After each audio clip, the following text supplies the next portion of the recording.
Long-distance trade and the Parthian Empire. Reclaiming Parthian agency from an Orientalist historiography.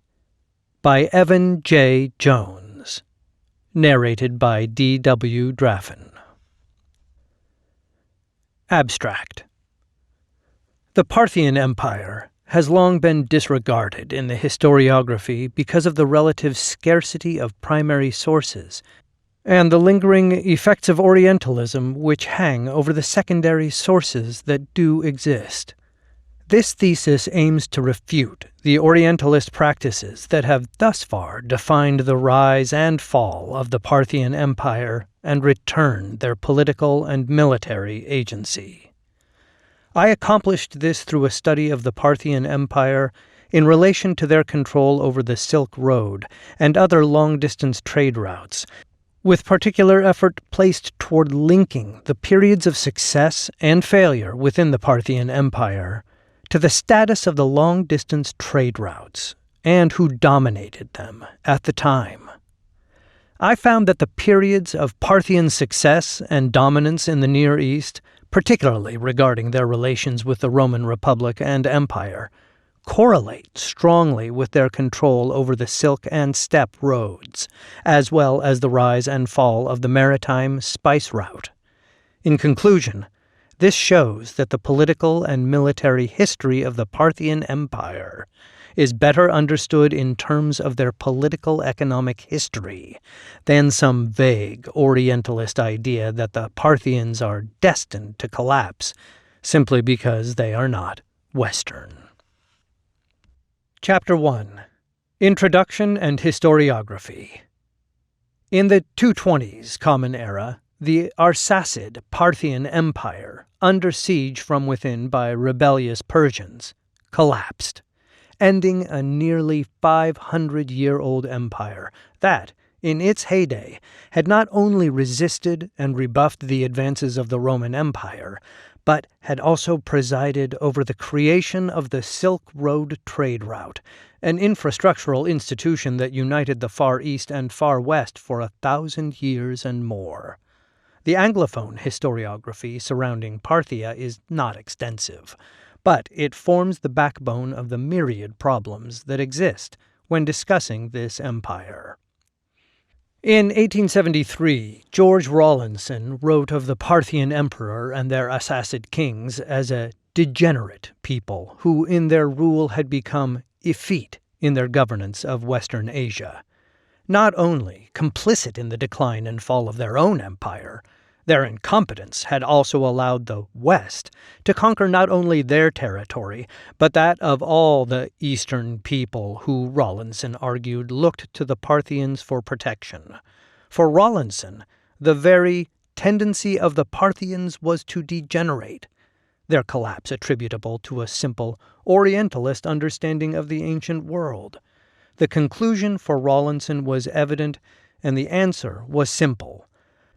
Parthia was doomed to fall, as the Achaemenid Persians before them and the Sasanian Persians after them, because they were weak and tended toward degeneracy, while their Western opponents were strong and capable military actors.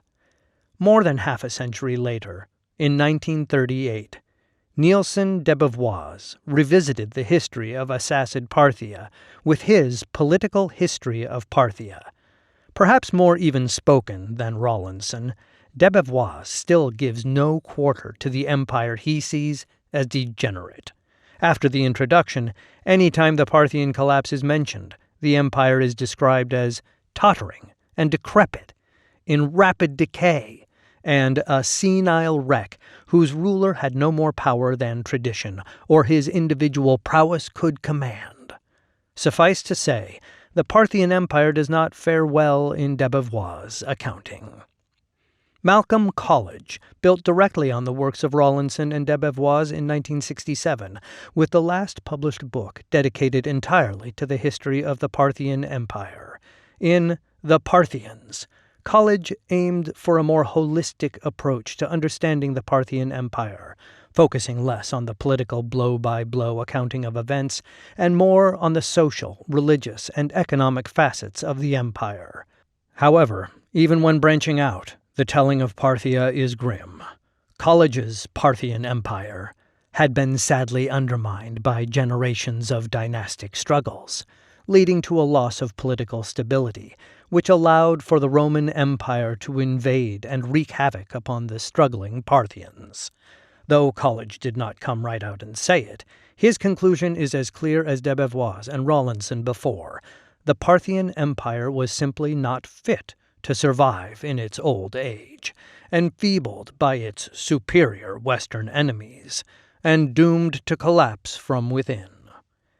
Such is the state of the Parthian historiography regarding their decline and eventual collapse. Parthia, an Oriental empire, withered under the stress of fighting clearly superior Western foes and fell to civil war, the inevitable fate for such lazy, effete Oriental empires. The political and military lens through which Rawlinson, de Beauvois, and even College saw the Parthians provides only this conclusion, though this is not necessarily their fault. While parts of this thesis will condemn these three authors for their Orientalist tone, as is necessary given their continued prominence in the literature, much of the socio-political situation in England of the 19th and 20th centuries encouraged the writing of history that characterized the East in ways beneficial to a British Empire. Added to this that the field of economic history, which this thesis draws extensively from, is only truly born in the 20th century, past the effective writing time of any of these authors, and it becomes understandable for their works to read as they do. However, if one examines the Parthian Empire and the entire Iranian plateau through the economic lens that I will propose, a different story emerges. Between the 6th century before Common Era and the 7th century Common Era, 4 empires dominated Western Asia, spreading their territory over Mesopotamia, Syria, and the Iranian plateau, while at times also including parts of Anatolia, Egypt, Central Asia, and the Indus Valley. These were the Achaemenid Persian Empire, the Greek Seleucid Empire, the Parthian Empire this study is focused on, and the Sasanian Persian Empire. These empires that emerged and ruled this region were some of the largest territorial empires to ever exist, in their own time and long after as well, with the exception of the short-lived Seleucid Empire, a territorial offshoot of Alexander the Great's conquests that only exercised power and authority in the region for a century at most. Peoples emerging from the Persis region and the Central Asian steppe dominated the region. Of these 3 empires, the Achaemenid Persians were the territorial master, holding at one point up to 5.5 million square kilometers of land under their dominion, stretching at one point from the Indus Valley to the Danube River in Europe itself. They dominated the kingdoms of Egypt, Babylonia, and Lydia, as well as subjugated numerous city-states up and down the coast of Asia Minor. For all this success, and their lifespan of 220 years, the Persians live on in the popular consciousness as Oriental despots, seeking only to enslave and dominate their neighbors to the west, their most famous moments known only in their antagonistic relationship with Greece and Macedonia. The last rulers of this region before the Muslim invasions were the Sasanian Persians. Rising in rebellion against the Parthians in the 220s Common Era, they eventually pushed their territory out to Asia Minor, Egypt, and the Indus Valley, consolidating in large part the holdings of the Achaemenid Persians, who they so greatly revered. Their domination of the region lasted for 415 years, ending only with the Muslim conquests of the 7th century Common Era. The Sasanians benefited greatly from the Parthian infrastructure they took over, similar to the Seleucid situation with Achaemenid Persia, but still advanced their territorial holdings to great effect, reducing the scope of the Eastern Roman Empire and eventually pushing them all the way back to Constantinople. This success, while certainly impressive, was built upon the infrastructure that their Parthian predecessors had created and maintained, the roads which connected the vast empire and the systems of taxation and trade chief among them. Without understanding the connection between the Parthian Empire and the Sasanian Empire, it becomes too easy to claim that Parthia fell only to its internal weakness, and Sasanian Persia rose only because of its strength. This mindset only reinforces the Orientalist ideas this thesis argues so strongly against. Furthermore, to argue any aspect of the early Sasanian period without bringing the Parthians in for reference and context is to ignore the great similarities we know existed between the two empires. It is on the Achaemenid Parthians, who expanded from the Central Asian satrapy of Parthia, dominated the Iranian plateau, and eventually collapsed at the rise of the Sasanian Persians, that this study will focus. The semi-nomadic Parni people, who took over Parthia and later adopted its name, emerged in the 240s before Common Era and had, by the death of their first ruler Arsaces I, taken control of the former Seleucid provinces of Parthia and Hyrcania and entered the historical record. Their reign, lasting from their emergence in the mid-3rd century BCE and continuing to their usurpation by the Sasanians in 227 Common Era, encompasses 474 years, more than doubling the reign of the Achaemenid Persians and surpassing the duration of their Sasanian successors. The Achaemenid Parthian Empire, in its reign over the region, destroyed Seleucid power and established their dominion over Mesopotamia and the western Iranian plateau. They challenged the invasion of the Roman Empire and fought them to a standstill in several wars, forcing decades-long peace agreements upon the expansionist Romans. During these military campaigns, the Parthians also acted to keep the nomadic peoples on their steppe border contained and pacified. The Achaemenid Parthians presided over the opening of one of the greatest trade routes in all of history, brokering communication and trade between Han China in the Far East and Rome, both republican and imperial, in the Far West. They forced their mortal enemy, Rome, to pay extravagant amounts of money to them for goods transported and shipped from China and India, while handling attempts to unseat their power by potential coalitions between Rome in the west and the Indian and Kushan empires in the east.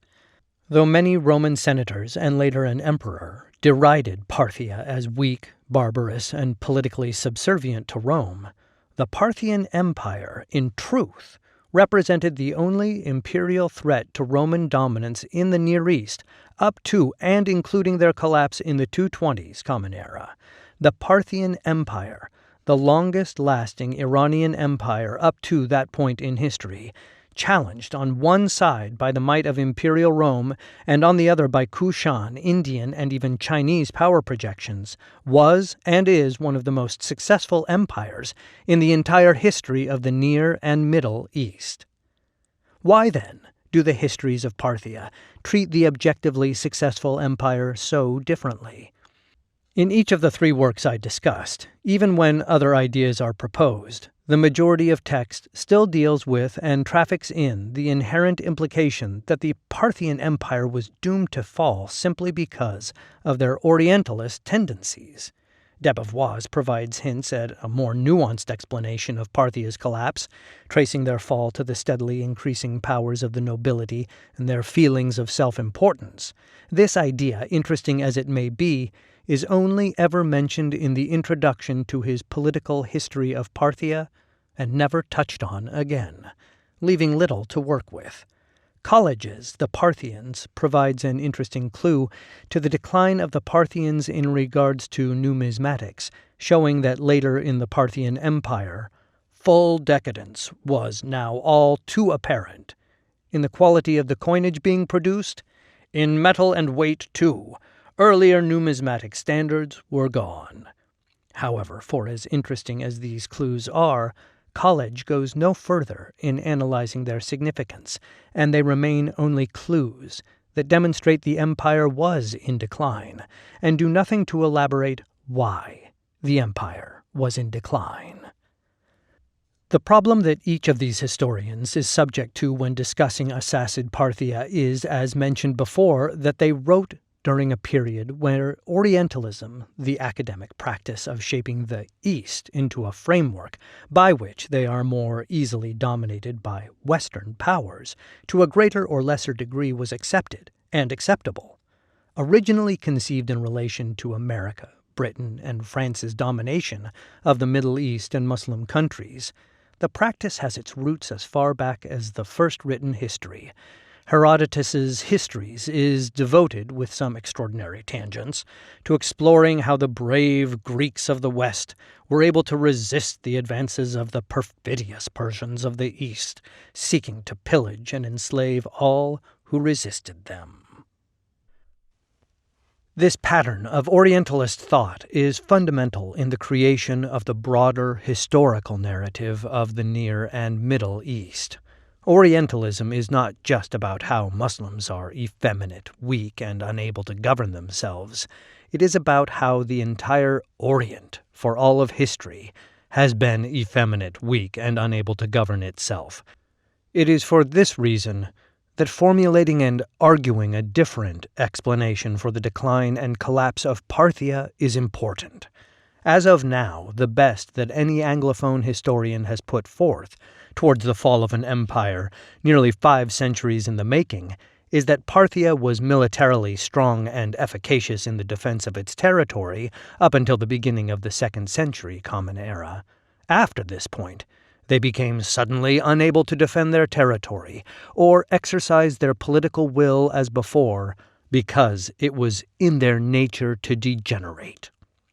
Even when the discussion focuses on those parts of Parthian history where they reign triumphant, the tone remains Orientalist in nature, perhaps best represented by how the kings of Parthia are discussed.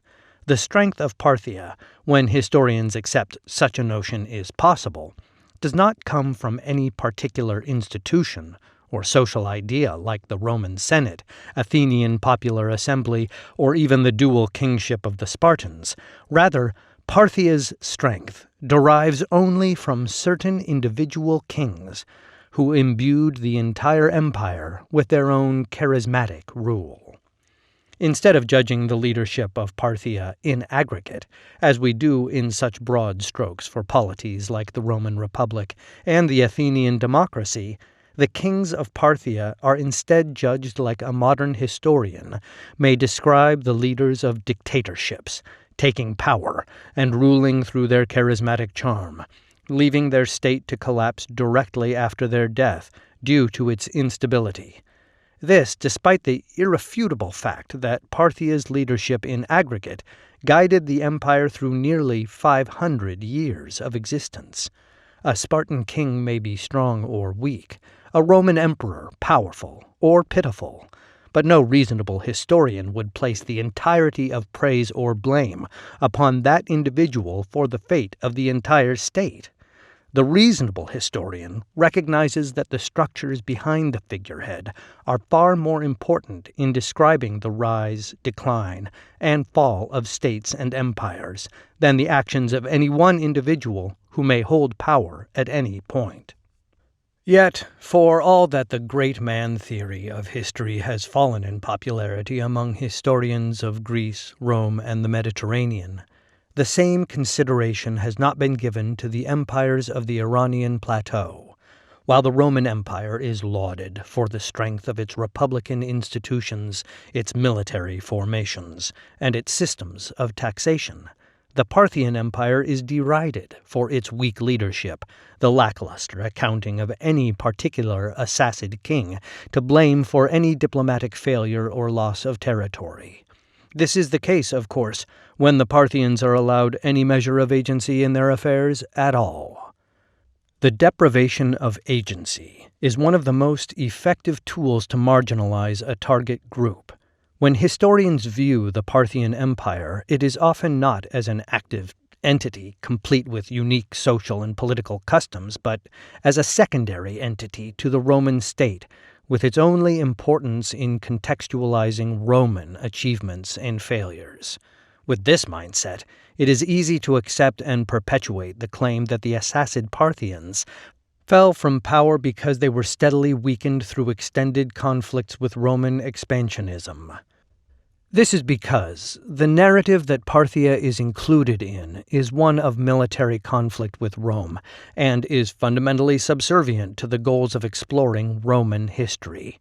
To contextualize this argument, the problem here is not that Parthia exists in some works as a secondary figure to the actions of Republican and Imperial Rome, but that Parthia exists in almost all works as a secondary figure to the actions of Republican and Imperial Rome, when even the best of Parthian histories, dedicated to only that empire, spend a majority of their time exploring Parthia only in their relation to the much better documented Rome. When those histories touch only briefly on the broad topic of the empire's decline and collapse, and that topic touched on with little to no depth, something is deeply flawed with the historiography.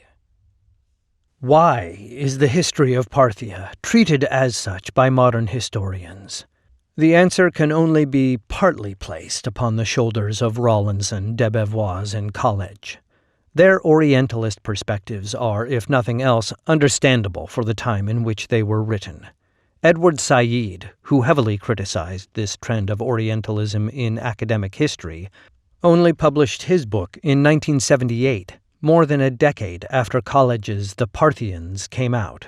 Further, Said's Orientalism took several years to inculcate itself into the academic consciousness, and even then only did so after a great amount of pushback from those scholars of whose work he had targeted.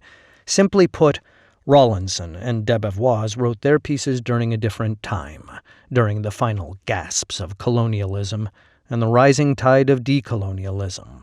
Their works, along with College's, represent a common point of view, not just in relation to the Near and Middle East, but across academic historiography.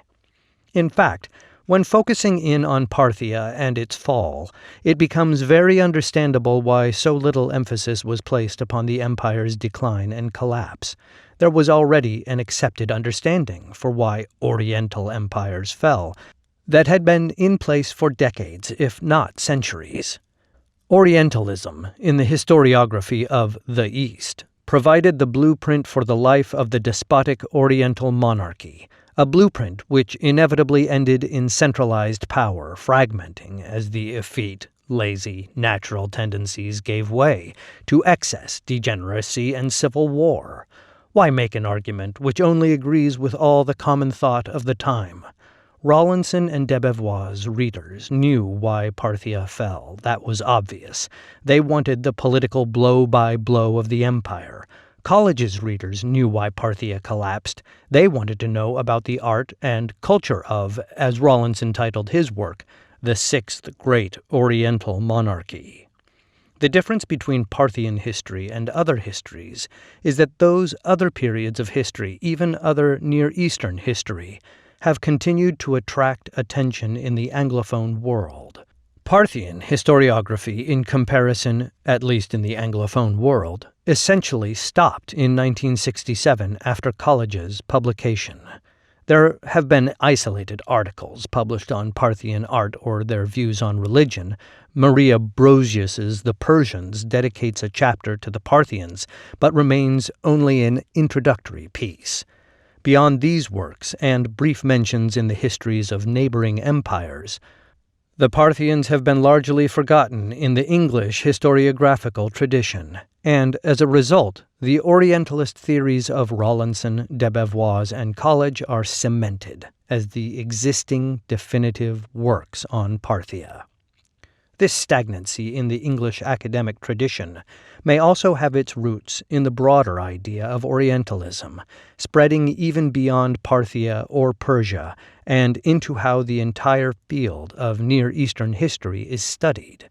Because of the focus on creating the divide between East and West, and of showing how the advanced West has developed from the primitive East, historians have dedicated their work to examining how civilization has moved from East to West, from the Orient to the Occident.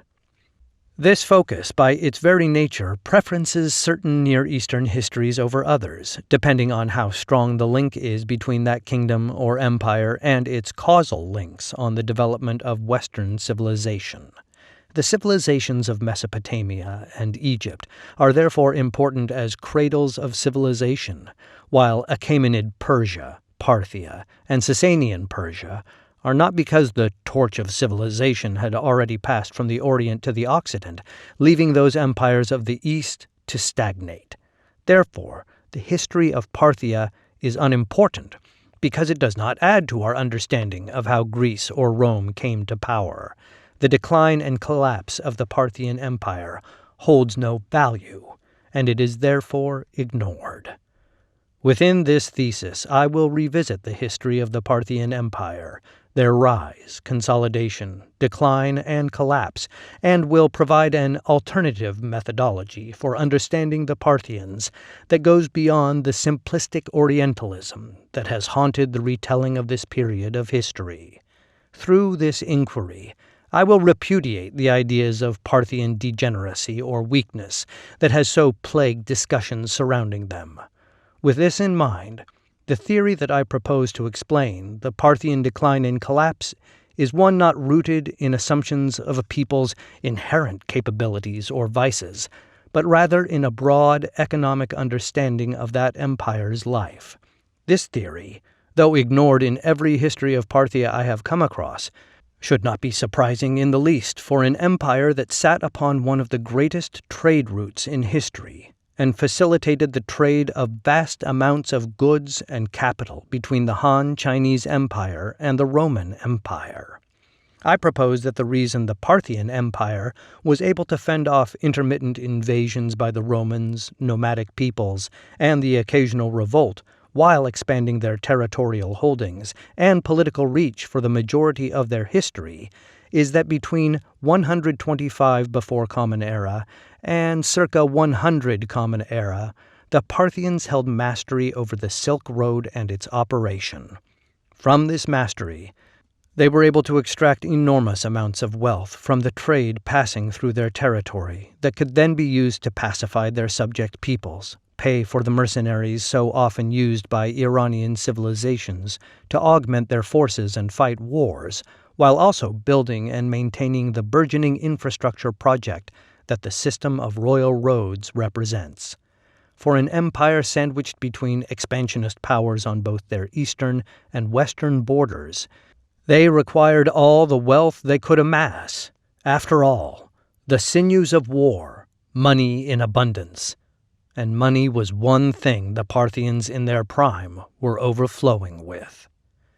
To paraphrase the statistician Edward Tufte, correlation does not imply causation, but it certainly is suggestive, and the shift in Parthia's fortunes, as I will detail, correlates strongly with their territorial control over the Silk Road and the income that came from controlling it.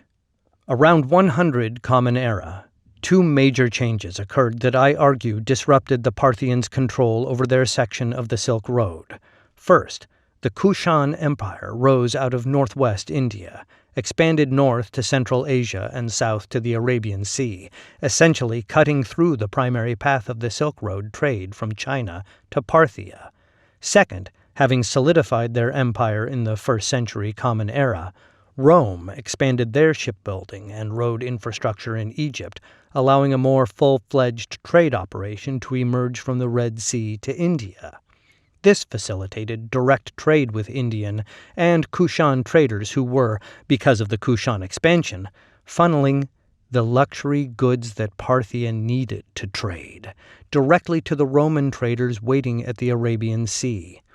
This disruption of both the beginning and the endpoints of the Parthian section of the Silk Road was deadly to the Parthian Empire and was the true cause of their decline and collapse. Without the ample income the Parthians collected from the Silk Road, their capability to wage wars and support political actors outside of their borders was severely hindered. Added to this, the maintenance of the royal roads that facilitated that trade, along with quick and efficacious military movements, would be hindered as less capital was available for this upkeep. Worsening conditions on the royal road only added to the problems the Parthians started to face on each end of their empire, adding to their decline and later collapse. Shortly after the end of the 1st century and beginning of the 2nd century Common Era, the Parthians go from successfully defending their territory and influencing their neighbors to losing territory, political authority, and popular appeal among their subject nations. Primary sources. The primary challenge of this thesis, indeed with much of ancient history as a whole, is struggling with the scarce evidence that exists. The primary sources on Parthia in general are lackluster, and on matters of their economic activity and the Silk Road trade even more so. Despite this, the evidence that does exist from Parthia, Rome, China, and even the Sasanian Persians supports the conclusion of this thesis. Available sources on this thesis can first be divided into textual and non-textual categories. As for the non-textual sources on this topic, two stand out: the numismatic evidence and the excavations of Parthian Nisa, Palmyra, and Dura Europus. Parthian coinage provides the best method of dating the reigns of Parthian kings when matched with the Greek and Latin sources from the West. The excavations, especially of Parthian Nisa, provide a glimpse into the lives of the Parthians, where so many of their other cities were entirely subsumed by Sasanian and Islamic influences. Antonio Invernizzi has essentially focused his entire career on the study of Nisa within the Italian and English historiography. Within the textual sources available, three broad categories can be drawn: Greek and Latin sources on the Parthian Empire, Han Chinese writings on the Western regions, and the Ostraka that detail some aspects of the administrative and economic functions of the empire. Unfortunately, textual sources like those written in Greek and Latin are virtually non-existent from within the Parthian Empire. Since so little survives from the Parthian period, a cohesive picture must be constructed using the accounts of neighboring empires, which presents its own set of problems that will be discussed below. The sources that best paint the picture of Parthian history are those written in Greek and Latin and can be divided into two sections: those that primarily detail the military conflicts Rome had with Parthia, and those that attempt to document a historical or geographical examination of the Parthia Empire. Both are useful for their connection with the established Roman historiography, which provides easily dated moments that are used to reconstruct the Parthian reign. The downside to those texts dealing with the Roman-Parthian conflict is that only the Roman perspective is given, and they are, because of that perspective, hostile to the Parthian point of view. Cassius Dio's Roman history is emblematic of this problem. Parthia comes up 4 times in Dio's history, once each for the invasions into Parthia by Crassus, Mark Antony, Trajan, and Caracalla, with each section having only enough contextual information to detail the failures or successes of each Roman general. Dio even comments about the Parthians that, "Now about their race and their country and their peculiar customs many have written, and I have no intention of describing them," making clear that any information gleaned about Parthia is only to better understand the Roman perspective. Plutarch's Life of Crassus acts in a similar fashion, constructing a narrative of Crassus where the Parthians play only a facilitatory role. Works such as these, and others like Eutropius's Abridgment of Roman History and Velleius Paterculus's Roman History, give detailed explorations into specific moments of the Roman and Parthian empires without exploring the context of any of these moments. It is from works like these that the histories of Parthia from the 19th and 20th centuries were written, providing detailed and lurid views of the debauched actions of this Oriental monarchy. Luckily, not all Greek and Latin histories were written in such a vein. In particular, sections 8.48 and 8.51 of Appian's Syrian Wars provide an early and relatively unbiased account of the Parthians in their struggles against the Seleucid Empire, while Josephus's Jewish Antiquities contains a section on the civil war between Vonones I and Artabanus II, writing like Appian with little interest other than the depiction of the events. Books 41 and 42 of Justin's Epitome of the Philippic History of Pompeius Trogus provide an exemplary early history of the Parthian Empire up to the reign of Phraates and his diplomacy with Augustus, providing the context that Paterculus, Eutropius, Dio, and Plutarch often lacked. The best works, however, for exploring the broad scope of Parthian history and the systems by which they ran their empire are the works of Isidore of Charax, who put together a travel guide of the Parthian stations across the empire, and Pliny the Elder, whose natural history lays out the broad political makeup of the 18 kingdoms of Parthia. Lastly, works such as Strabo's Geography and the Periplus Maris Erythraeae will be utilized within this thesis, as they provide general geographical guides of the known Parthian world. The Periplus functions exceptionally well as a travel and trade guide for the maritime spice route, and provides superb contextual evidence toward the propagation of that trade in the 1st and 2nd centuries Common Era. Moving the focus to Chinese writings, two vital sources exist: the Records of the Grand Historian by Sima Qian and the Hou Hanshu by Fan Ye. Together, these works detail the Chinese expeditions which discovered the western regions and marked the beginnings of the Silk Road.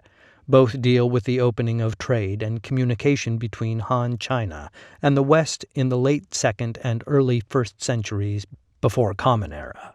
Sima Qian's Records acts more as a biographical narrative of Chang Qian's journey to the West, while Fan Ye's Hou Hanshu reads as closer to Pliny the Elder's natural history, preferring a more geographical and less narrative focus on the history of the western regions. Both works are valuable, but Fan Ye's Hou Hanshu must be taken with more cautious analysis than the works of Sima Qian. While Sima lived during the events he wrote about, dying in the 1st century before Common Era, after the beginning of trade along what would come to be known as the Silk Road, Fan Ye finished the Hou Hanshu in the 5th century Common Era, half a millennium after the events he supposedly wrote about. While this work was almost certainly put together using court records and the information that China had learned in the interim, those exact things make it important to question the Hou Hanshu to its ability to faithfully recount the specific events of the late 2nd century before Common Era. The papyri and ostraca of the Roman East provide another pool of evidence to draw from, though this thesis avoids delving into the microeconomic studies that these pieces allow for.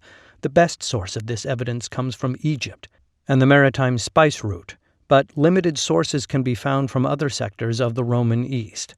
While this thesis does not delve deeply into the study of these pieces, being more a political history informed by economic theory than a strict economic history, they can be used to evaluate the flow of goods traveling into and out of the Roman Empire. Additionally, at Nisa, several thousand ostraca have been uncovered that detail some of the history of Eastern Parthia, particularly related to their policy of taxation and customs, which integrate nicely into the evidence that Isidore of Charax provides in his Parthian stations. I mentioned above that the Parthian histories of the last 2 centuries were primarily written from a collection of the Latin and Greek sources, which tended to be antagonistic toward the Parthians. It is at this point that Rawlinson, de Beauvois, and College must be given some slack for the works that they produced. Working from these sources to near exclusivity creates an image of the Parthians that, within the bounds of the 19th and 20th century colonialism and imperialism, seemed natural and just. The fact that English translations of the Han Chinese records did not emerge until the mid to late 20th century further excuses some of these authors' historiographical choices. Finally, all 3 authors wrote in a time where economic history in general was in its infancy. This does not excuse them for the way they wrote about Parthia, but it provides an explanation for it beyond an accusation of malice. Aside from these primary sources, I want to also make special mention of those historians of Rome's trade along both the silk and spice roads, as their work is the closest to a discussion on this thesis's topic as could be found. Raoul McLaughlin and his 2 works on Roman economic interactions with the East form a backbone of my 4th chapter. The evidence he brought together in his Rome and the Distant East and his Roman Empire on the Indian Ocean was invaluable to this work. Additionally, Gary Young's Rome's Eastern Trade was similarly invaluable, though I disagree with some of the conclusions he makes regarding Roman policy regarding their economic situation. Organization of this paper. This first chapter, having provided an introduction and overview to the historiography of Parthia and aims of this thesis, the following chapters will each be devoted to a chronological accounting of the Parthians, their emergence, rise to dominance, decline, and collapse. Each of these 4 chapters will detail the literary evidence of the political and military histories of the Parthian Empire, as well as a discussion towards how such information fits within the economically informed argument this thesis makes. This separation of Parthian history into 4 periods will show that Parthian success and failure is highly correlated to their control over the Silk Road trade route. This will provide the evidence for my theory that when Parthia is strong against the military and political actions of their enemies, and effective at quieting internal strife, their control of the Silk Road was strong. When they began to lose territory to Roman incursion and began facing troubles from within they cannot deal with, they had already lost significant control over the trade routes that had made them so strong before. Additionally, this structure will also highlight the drastic shifts in fortunes that the Parthian Empire underwent, from success to failure, back to success again, and then immediately to collapse. This, perhaps more than anything else, disproves the theory of a degenerate Parthia, weakened by their Oriental nature and doomed to fall. After all, if Parthia was in such a degenerative state near the end of their reign, their victory over the Romans in 216-17 Common Era becomes highly implausible.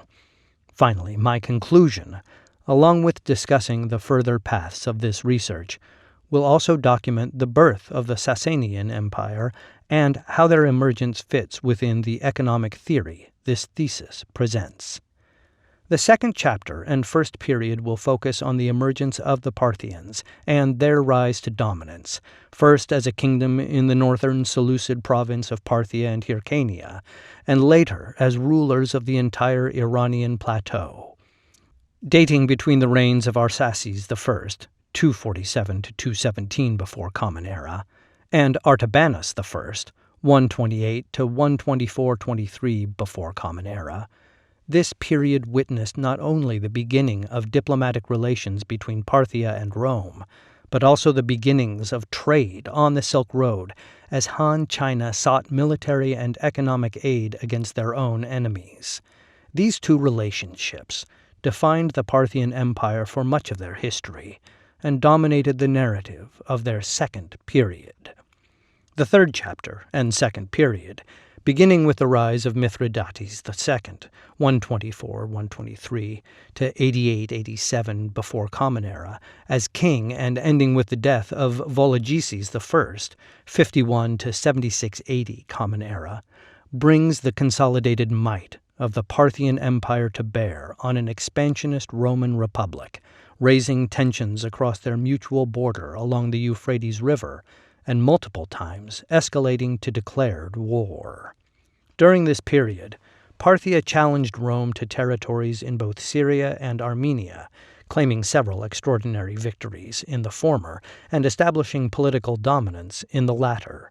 Concurrently, the Silk Road, overseen by Parthian interests, were fully operational, granting the Parthian economic as well as political power in the region.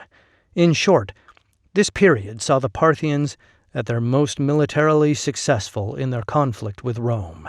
It is logical to assume successes on other fronts of the Parthian Empire. However, we hear little to nothing about Parthian military or political machinations in their eastern provinces, even with the later rise of the Kushan Empire. It is only the numerous works written by Romans, either lamenting their losses or posturing for better appearances, that give historians such a good picture of this period. While this conflict raged between Parthian and Roman armies, subject merchants of both the Parthians and Romans engaged in a staggering amount of trade at key cities along their border. Trade during this period was almost certainly at the highest it was during the Parthian dominion of the Iranian plateau. No coincidence when one correlates their military and political victories of this same time frame. The fourth chapter and third period of Parthian history, from the end of the 1st century Common Era to the beginning of the 3rd century Common Era, begins with the rise of the Kushan Empire in the east, and sees a marked reverse in the power and prestige of the Parthian state. After the mid-late 1st century Common Era, for more than a century, no Parthian army bested a Roman one on the field of battle, whether they were within core Parthian territories or without. Parthian political and diplomatic control of Armenia slipped away, and Roman armies sacked multiple Parthian cities in Mesopotamia and eventually established dominance over northern Mesopotamia. Continuing the correlation between Parthia's economy and their success, this period saw a proliferation of new Roman trade opportunities which cut out Parthian merchants entirely, strengthening the position of the new Kushan Empire, which exists as a territorial power between Parthian and Chinese trade.